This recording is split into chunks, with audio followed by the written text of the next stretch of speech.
beautiful city of Saskatoon. Other than the smell of something dead outside. Not my fault. Okay. Got that cleared up. Okay. I love Al-Anon. Al-Anon is my life. Without Al-Anon, I would have no life. And I guess even if I had a life, it wouldn't be a life. Does that make sense? I am not an adult child of alcoholics. I was raised in a home where there was really no alcohol of any kind. Well, I guess, my dad had the odd glass of whiskey with, at Christmas time or something like that. But there was certainly nobody ever got drunk in my home. And I had an awesome childhood. And I'm so grateful for that. I wasn't for many years. I took it for granted. And having now been in Al-Anon for some 14 years, I believe, and having shared the lives of so many people who grew up in alcoholic homes, I have come to have a great appreciation for my childhood and my parents. My mom and dad were married for 62 years. My dad actually passed away just about a month ago. And they had an awesome marriage, and they were an awesome example to me of a functional relationship. So, with that kind of a background, you'd wonder, what the heck am I doing in Al-Anon? How did I end up in Al-Anon? Well, I guess what I have to say about myself, first off, is that I'm a rebel. And I was a rebel right from, I think, probably the moment I breathed air. I was the youngest of 3. I had 2 older sisters.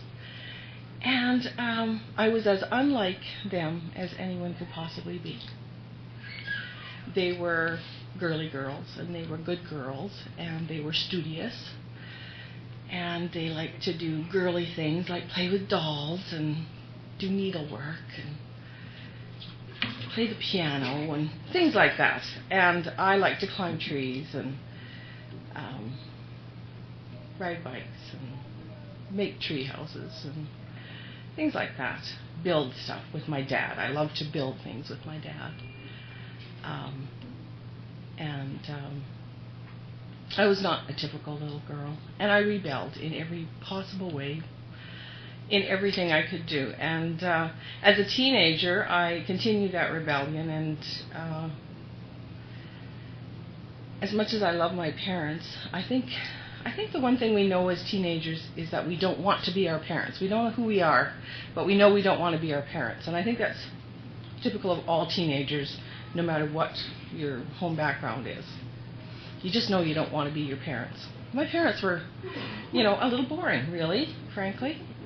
Compared to a lot of other parents out there who partied and, did fun things. And so I, looked around for a bad boy. And I found me one. Oh, yes, did I ever. And he was so exciting. Oh, my goodness. And his family were exciting. They did exciting things.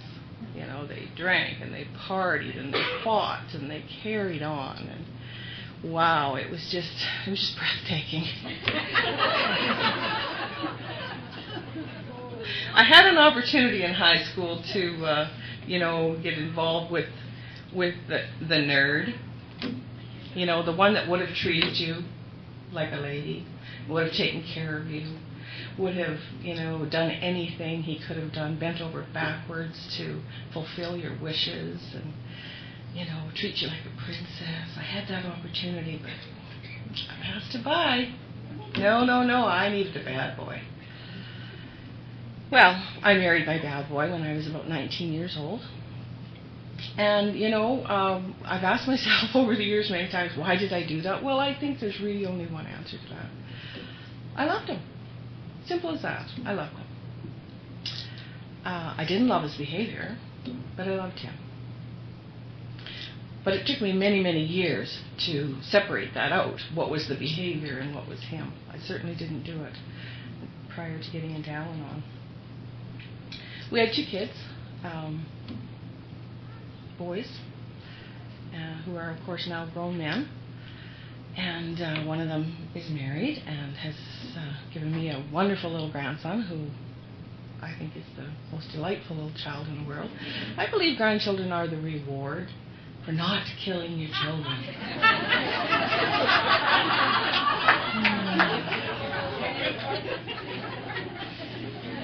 They're the best thing in the world. I love my grandson.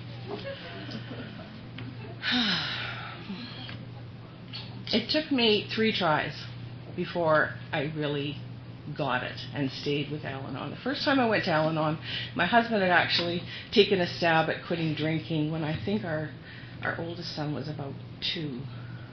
He had lost his driver's license and was getting it back and thought maybe he might have a drinking problem, maybe he should go to AA. And so I thought I should join the auxiliary and at his suggestion went to an Al-Anon meeting. And I think there were probably about, I don't know, maybe 10 or 12 people there. It was in a fairly small town where we lived. And, they were laughing at the most inappropriate things, I felt. Stuff that wasn't funny, stuff that was really quite tragic, and they were laughing.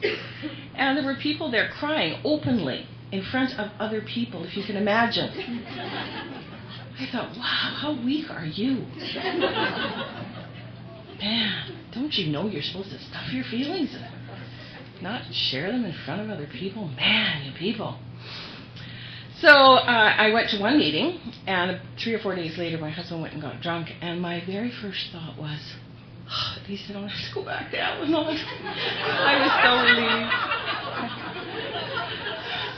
I was so relieved. Fast forward about 5 years, I think it was, and I went to my second Al-Anon meeting. This time, not because he had quit drinking, but because I had a friend, actually, who had been in Al-Anon, and I kind of liked some of the changes that were going on with her.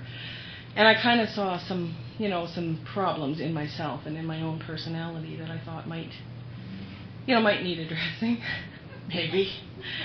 And so I went to another Al-Anon meeting, and I don't remember anything really particular that anyone said in that meeting, but I do remember identifying with everything that was said in the meeting and feeling that I belonged there and hating that I belonged there, that I was so weak and so stupid that I couldn't figure it out for myself, and I had to come to some place like this.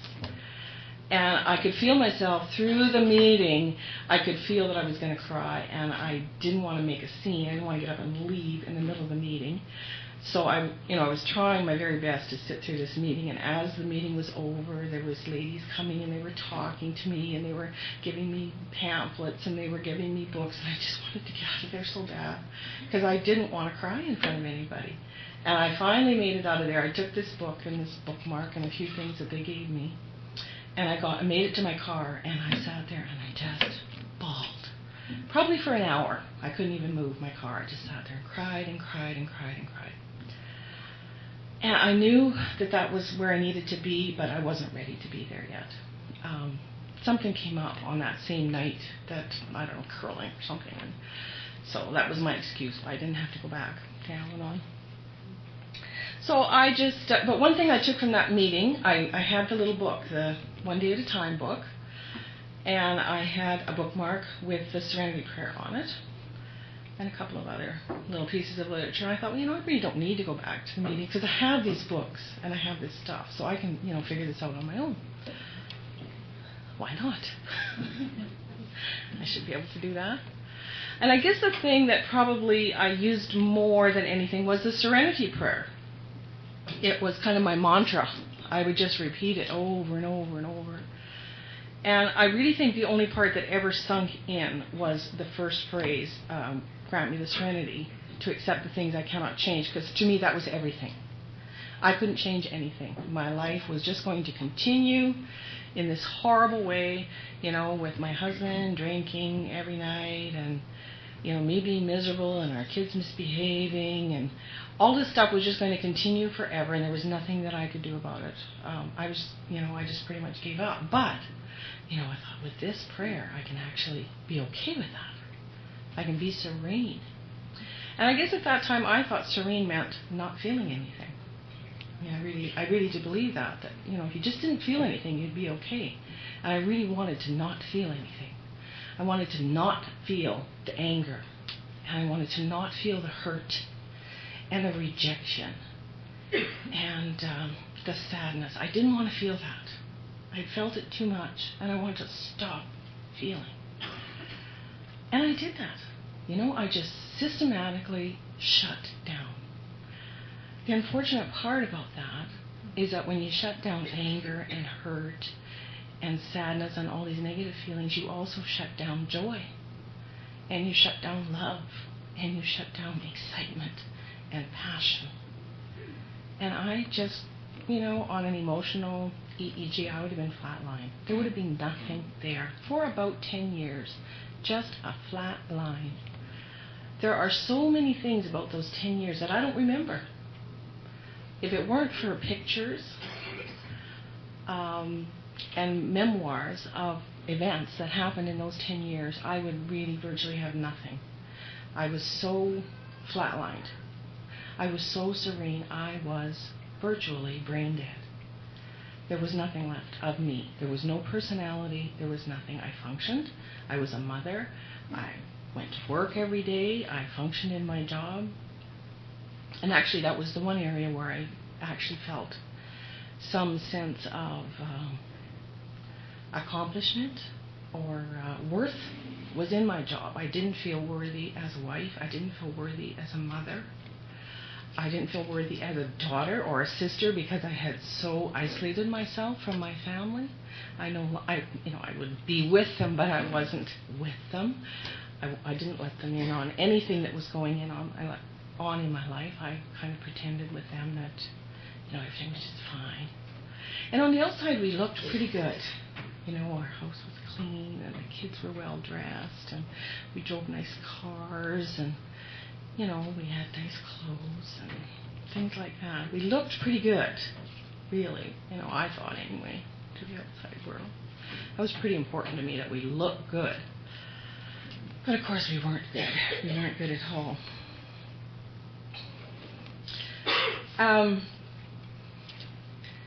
Fortunately for me, a sister-in-law of mine and brother-in-law and sister-in-law moved to the town where we were living, and she was an Al-Anon member. And she would talk about, and her husband was an active alcoholic, active drinker as well, and she would talk about what a difference Al-Anon made in her life, and I thought, well, what have I got to lose? I guess there were three events that kind of happened all at one time that sort of pushed me over the edge toward Al-Anon, and one of them was that my 39th birthday was coming up. My 39th birthday was coming up, and that was like so close to being 40. Like, oh my God, 39. And our 20th anniversary was coming up, and my husband had asked me what did I want to do to celebrate our 20th anniversary, and I just thought, oh my God, why would you want to celebrate this? What's to celebrate? It was so depressing and it was so sad. And I can remember actually going to purchase a Valentine card for my husband, and because I did that every year, because that's you do that, you make things look right, and I went and I was buying this Valentine card. And I wanted to buy a Valentine card that I actually meant, there wasn't a lie, but that, was not nasty. They don't make them. I couldn't find one. I could not find one card that was just like, yeah, right, yeah, well, another year, happy Valentine. They were all this mushy love stuff, and I'm like, oh my God, this just isn't right. And I actually started crying in the card store because I couldn't find a card that would describe our relationship. It's just so sad. So sad. I don't remember if I actually bought one or not, but anyway, it's probably like one of those little generic Be My bells. I don't know. So there was that, and then there was a person that a good friend of mine, kind of probably the only person that I hadn't completely shut out of my life at that point, who told me that he was in love with me. And it was the most devastating thing that I had ever heard in my life. I was absolutely devastated by that knowledge. It threw me right over the edge. It forced me to feel feelings that I had not felt for 10 years.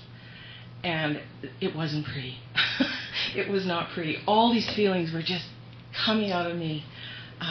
And mostly, uppermost, I guess, was rage. Just rage, not at anybody, but myself. For putting up with this, for not making a change, for sitting in this relationship and not doing something to make my life better and to make my kids' lives better. So with all of those things, I went to Al-Anon. And this time when I went in the room, it was like coming in from the cold and just being wrapped in this lovely warm blanket. That's what it felt like, that first meeting that I went to. I knew I belonged, and this time I was glad I belonged. I was accepted that I belonged, that I needed help. That was probably the first time in my life that I actually accepted that I needed help. And it was good. It was really good. I got a sponsor right away. I got involved in service work right away. I started working the steps right away. It was awesome. And I would love to say, that my home life just got 100% better. And, my husband went to AA and all this stuff, but that's not what happened at all. My life got worse, way worse for a while. My kids really rebelled against the fact that I was no longer doing the dysfunctional things like, buying them everything in sight. And my husband, of course, when he got wind of the fact that I was going to Al-Anon, was extremely upset about that. And there was, some scenes there. Throughout our marriage, one of the themes, I guess, I would, get fed up and I would say, like, I'm leaving.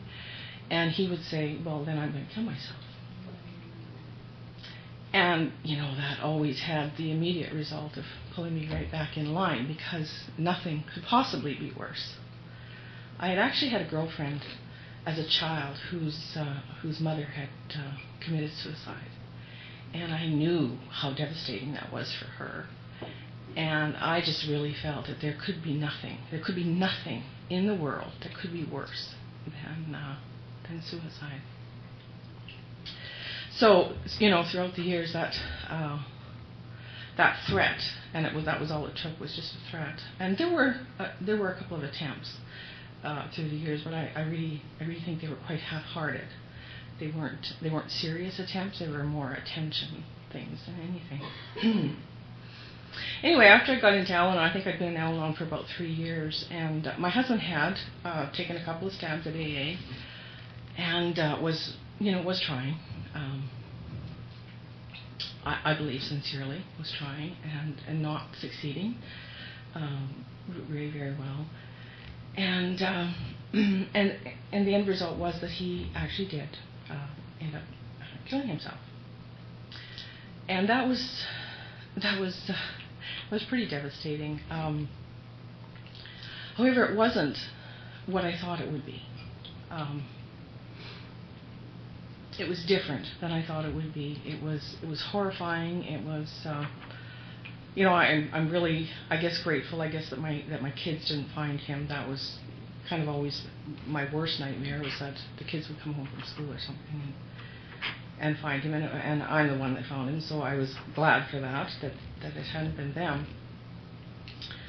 Anyway, Al-Anon got me through that. Al-Anon, again, wrapped that warm blanket around me and surrounded me with good people, with caring people, with love. And by then I had enough program to kind of know that it wasn't my fault.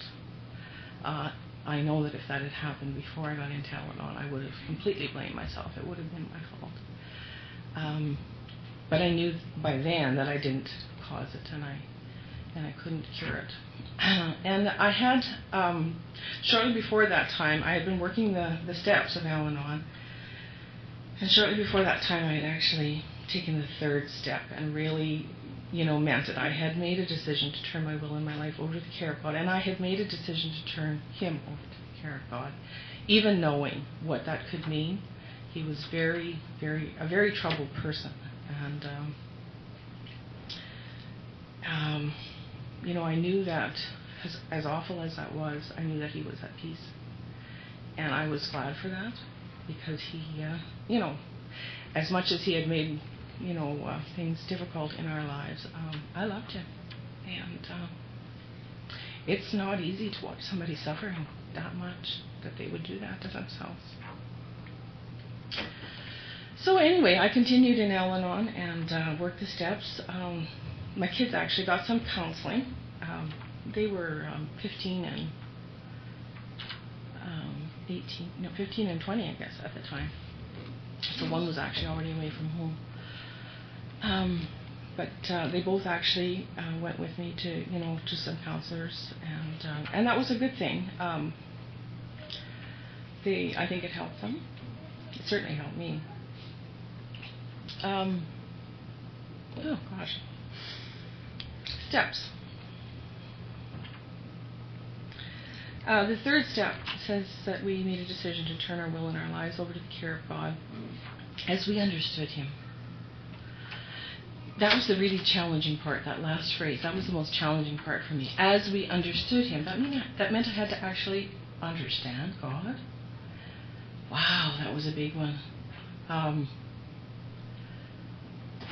That was how I looked at it anyway at that time. And I did not understand God. I was very angry at God. I had, been praying to God for very many years to heal our family and to help my husband and to make him quit drinking and make him do this and make him do that. He hadn't done that. And I know I had never stopped believing in God because I was angry at God. And you can't be angry at somebody that you don't believe exists. So I know I never actually stopped believing in God. But I didn't understand God, that was for sure. Excuse me.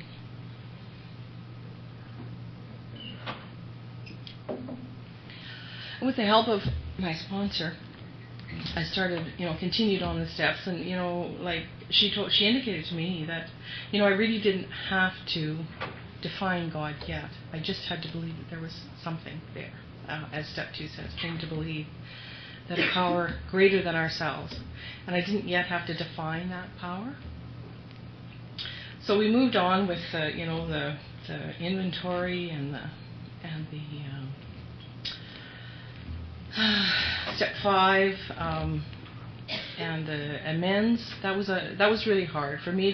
The hardest amends I had to make were to the people I felt had wronged me the most, and that was my mother-in-law and father-in-law, because of course they were both alcoholics, and if it hadn't been for them, my husband wouldn't have turned out so like he did. And so I was always really angry at them, and I was very angry at their behavior. And I guess if I think about the relationship of an adult child to, like the relationship with an alcoholic parent, that would be as close as I can come to an understanding of, having an alcoholic parent. Because I was very young when I got married. I was only 19, and the relationship that I had with my mother-in-law was extremely dysfunctional, and there was not a lot of love lost between the two of us. And it really, when I look back on it now, it was that we both felt inadequate in each other's presence. I think is probably the best way that I could put it. She always thought that she wasn't good enough because, I came from a family where there's no drinking and so on and so forth. And I always felt that I wasn't good enough for her. Nothing I did was good enough for her. So it was a very dysfunctional relationship, and I am happy to say that I was able finally to make my amends to her just shortly before she died. So I was really happy about that. I always felt that I'd never really been able to make my amends to John, to my husband, before he died, or at least I hadn't done a formal amends. I had certainly changed my behavior toward him and my attitude, and I no longer treated him like a naughty child as I had done for so much of our marriage. So I guess I did make amends, but not the formal kind of amends where you sit down with a person and you say, hey, I've done you wrong, and I'd like you to forgive me. So the fact that I was able to do it with his mother was helpful to me. I never did make amends to my father-in-law. I just never could forgive him for some of the things that he had done to me. And I have now forgiven it. I do now have an understanding of where he came from and how his behavior was simply a reflection of what he was taught. I understand that now. I didn't then, and I never did make amends to him. Step 10 talks about continuing to take personal inventory. And I think that that's a really important thing for me, and I slip in it sometimes, and it relates, I guess, to how I'm feeling about myself. If I'm feeling good about myself, I don't mind taking inventory, because it's good stuff, right? But when I'm feeling like I haven't really done very well, I have a hard time doing that daily inventory. About 3 months after my husband died, I was at an AA function, Halloween party, actually, dressed as Cleopatra, if you can imagine. Isn't that a mental image? Like just.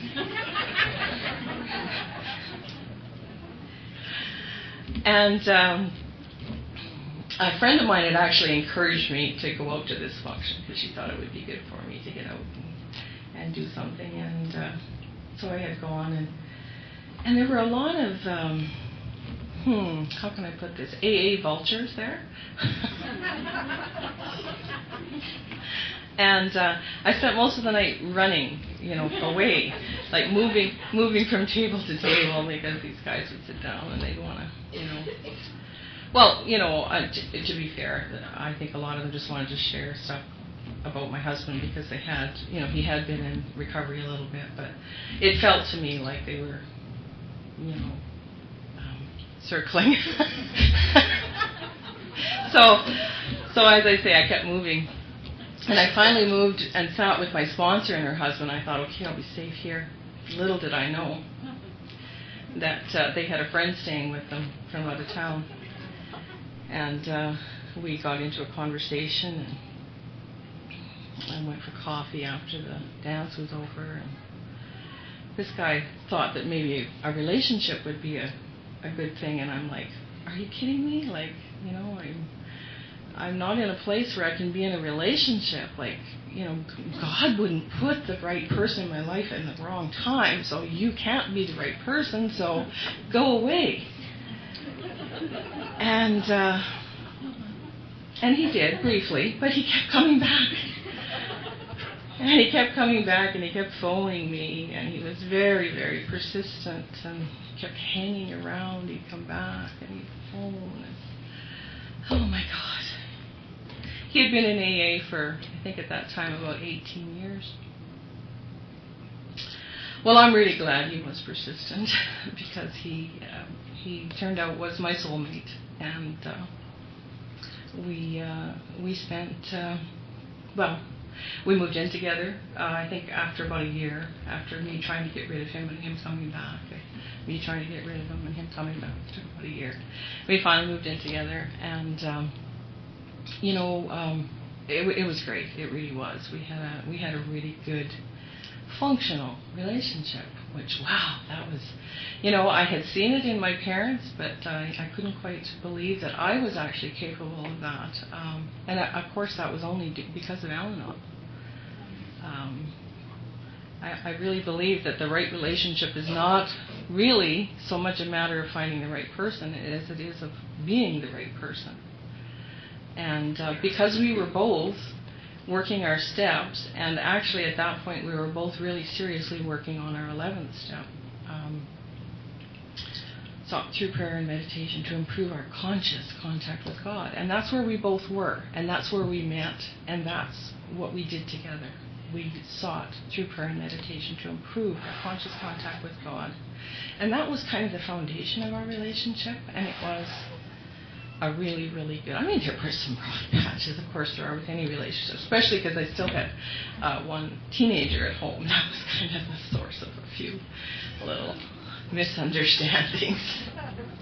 I still wanted to enable him to, do all kinds of things, and this guy just insisted that I not do that. I don't know why, but anyway, I'm so grateful for that. I'm so grateful for him showing me how to detach from my sons and allow them to make their own mistakes. He actually once asked me, "Why are you stealing from your kids?" And I said, "What are you talking about?" Well, he said, "You're robbing them of so many opportunities to learn." He said, "You're stealing from those kids.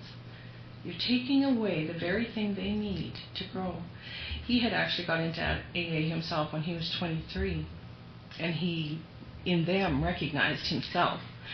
And the thing that helped him most was his parents pretty much disowning him at that point. So he knew what worked and what didn't work, and I'm so grateful for that. As a result of that, I now today have a really good relationship with both my sons. My younger son still struggles and is still, as my mother would put it, looking for himself. I think he's looking in all the wrong places, but that's okay. As my Marty would have said, he's working on his story. And someday, hopefully, with the grace of God, he'll be in a room like this. And whether that's through the AA program or through the Al-Anon Adult Children program, either of which I'm sure could probably be beneficial, that's his story, and that's up to him. I just love him. When I'm with him, I show him how much I love him and how perfect I think he is and how much I think he's capable of. And that's all I can do. And I can be an example of how a person can change their life.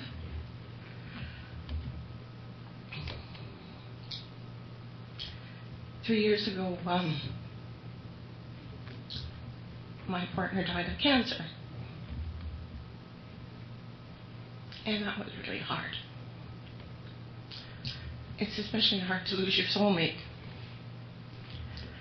It's hard at any time to lose your partner, but when he's your soulmate, it's really hard. And it took me about a year of just going around feeling like part of me had been ripped away, and really wishing that maybe I could join him. And it was Al-Anon that got me through that. It was the 11th step, the continuing to seek through prayer and meditation conscious contact with God that sees me through today. You know, someday I believe I will be face to face with my higher power, and I am going to have a lot of questions. I have a list, a long list of questions that I'm going to have. But because I want to live a happy life, and because I don't want my life to be cluttered with bitterness and resentment and anger, I am giving God the benefit of the doubt for now. I believe there is a reason, even though I don't know it today.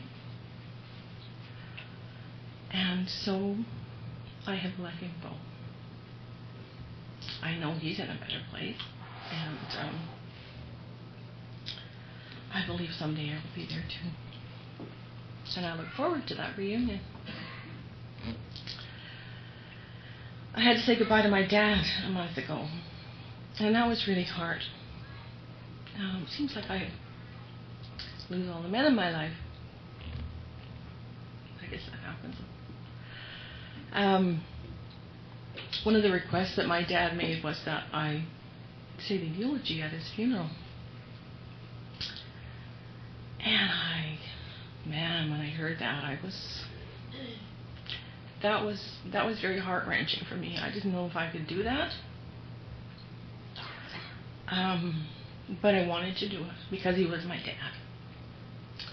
And because I loved him so much. And because he was such a good guy. And so I did. And it was okay. It was brief. It was heartfelt. It was emotional. And it was okay. It's hard to say goodbye. It's hard now to watch my mom, after 62 years of marriage, on her own. She's very lost and she's very confused. Al-Anon is my life. Al-Anon will be my life as long as I live. I can't get along without Al-Anon. I can't get along without my homies over here. My traveling mates. I love them more than I can possibly describe. Some people describe recovery as peeling an onion, and that's a good analogy. I think that's very true. There are layers to us that we need to peel away, but I actually prefer the analogy of a diamond in the rough. I think inside each and every one of us is a perfect, clear, beautiful diamond. We were created perfectly and beautifully, and that perfection cannot be altered. It can only be covered up by crud. That's what's on the diamond. It's black crud. Have you ever seen a diamond in the rough? It's really quite ugly. It's just crusty and black and horrible, just like I felt before I came to Al-Anon. And the way that they polish diamonds is that they put them in a big barrel and they tumble them and they rub against one another and they actually polish each other. And I believe that's what we're doing here in this room and in the other rooms of our meetings and in life. I think sometimes we rub each other the wrong way. Very often that happens. But that doesn't alter the process. We're still polishing each other, even when we're rubbing each other the wrong way. I've learned a few things in my time here in Al-Anon. I've learned about love. And I think I finally learned about serenity. Where I once believed that serenity meant not feeling, today I believe serenity means full feeling, feeling everything, feeling the hurt, feeling the joy, feeling the anger, feeling the passion, feeling the love, all of it, and going with it, whatever it is, wherever we are, in our day, in our week, in our life, wherever we are, there's a reason for it. There is going to be an answer someday. I really believe that. Someday we're going to know why, or maybe someday we just won't care. That might be it too. I have a great deal of faith that it will all work out. That there is a plan, that there is a master, and although we can only maybe get one little piece of the puzzle and we don't even know what the picture is a lot of the time, I have faith that there is a picture and that it's a beautiful picture. And every single one of you is a piece in that puzzle, and I thank you for being part of my puzzle.